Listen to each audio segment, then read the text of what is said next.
بسم اللہ الرحمن الرحیم۔ السلام علیکم۔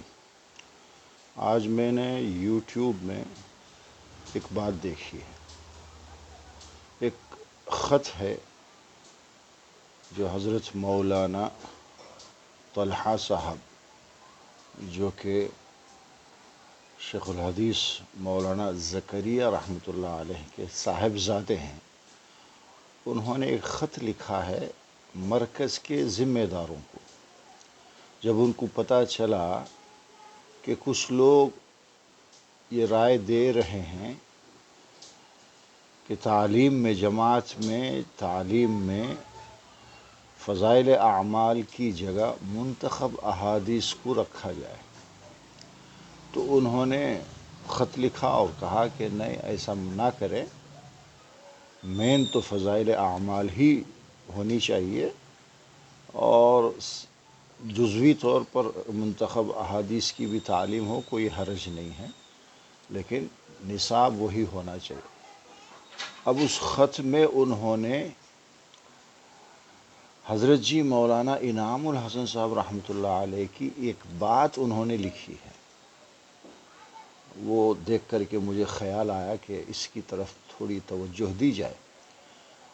مولانا انعام الحسن صاحب رحمۃ اللہ علیہ نے یہ بات کہی تھی کہ اس کام کی حفاظت لکیر کا فقیر بنے رہنے میں ہے، یعنی یہ دعوت و تبلیغ کا جو کام ہے یہ کب تک محفوظ رہے گا؟ جب ہم اس کے جو بانیین ہیں، مولانا الیاس صاحب رحمۃ اللہ علیہ، مولانا یوسف صاحب اور حضرت جی مولانا انعام، یہ جو بانی حضرات ہیں، انہوں نے جو کچھ کہا ہے اسی کے پابند رہ کر، اسی میں رہ کر اگر اس کام کو ہم کریں گے تو یہ کام محفوظ رہے گا۔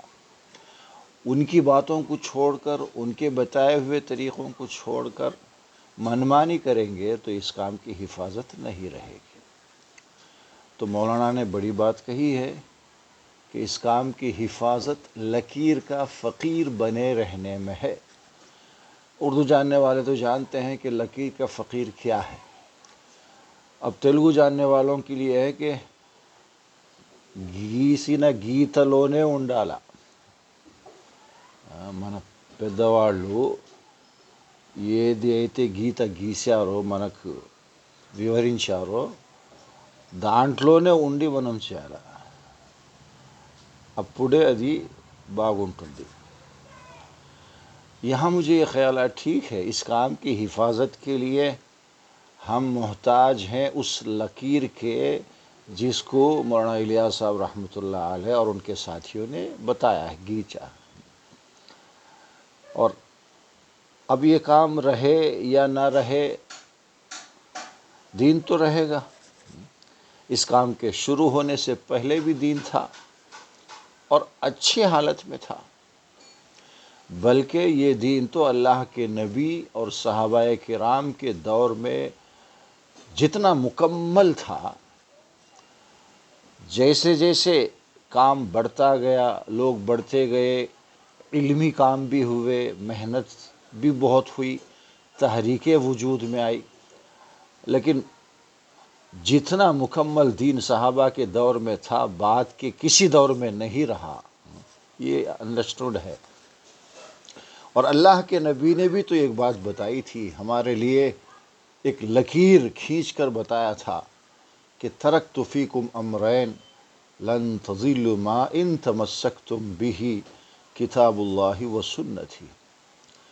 اللہ کے نبی نے یہ بتایا تھا کہ میں دو باتیں چھوڑ کر جا رہا ہوں، جب تک ان کو تم مضبوطی سے تھامے رہو گے تو تم گمراہ نہیں ہوگے۔ یعنی تمہارے دین کی حفاظت کتاب اللہ اور میری سنت میں ہے۔ یہ ہے اللہ کے نبی نے جو لکیر ہمارے لیے کھینچی ہے، اللہ کی کتاب اور سنت، اللہ کے نبی کی کتاب و سنت میں جب تک ہم رہیں گے لکیر کے فقیر بن کر تو ہمارا دین محفوظ رہے گا۔ کتاب و سنت کو چھوڑ دیں گے کسی بھی وجہ سے، دین محفوظ نہیں رہ سکتا، اور ہم گمراہی کا شکار ہو جائیں گے۔ یہ کام کی حفاظت کے لیے جب اس کے بانی اور جو اس کے شروع کے جو لوگ ہیں ان کے بتائے ہوئے طریقے کی حفاظت اور لکیر کے فقیر بن کر رہنا ضروری ہے، تو ہم اپنے دین کے لیے نبی کریم صلی اللہ علیہ وسلم نے جو لکیر کھینچی ہے اس کی لمٹ میں رہنا اور اس لکیر کو کراس نہ کرنا کتنا ضروری ہے، یہ سمجھنے کی ضرورت ہے۔ امید ہے کہ میری یہ جو بات ہے آپ سمجھ رہے ہوں گے۔ اللہ ہم سب کو دین کی صحیح سمجھ عطا فرمائے اور اس پر اخلاص کے ساتھ قائم رہنے کی ساری زندگی اللہ ہم سب کو توفیق دے۔ السلام علیکم۔